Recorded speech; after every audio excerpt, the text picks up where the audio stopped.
Move on now to the Gillingham game. You've had a week to work with the players, which is nice this time of year, because normally it's kind of Saturday, Tuesday quite often at this time of year.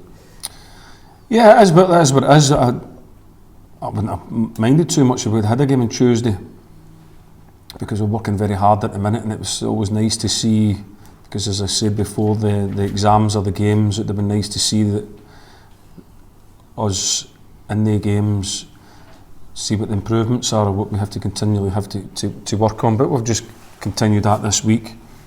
Got some players back from injury, and worked on their fitness and carried on the work that we know that we need to do in order, like I keep saying, keep us competitive in the division.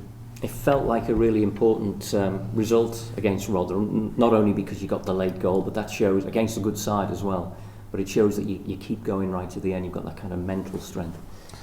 Well, I think it was more about the performance as well. I keep speaking about this tempo, this upsurging tempo that's needed in order to be competitive in League One. There's a need to do that. And then there's other things that we have to work with new players coming into the group that are what we are, the principles of what we do, what we expect people to do with and without the ball.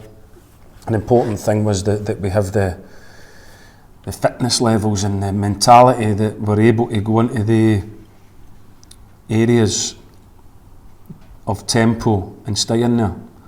And certainly on Saturday we were able to stay in there for 90 odd minutes, and you've seen how competitive it can be, because at the end of the day they all can play, they're all good footballers.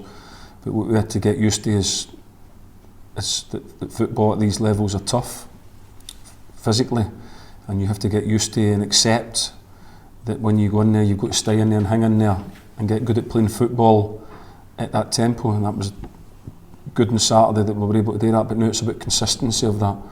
So we keep doing that every day in training to create that, because that's what training's all about. We create that level of intensity, see that their bodies get used to it, their mentalities get used to being able to handle that intensity of football every Saturday.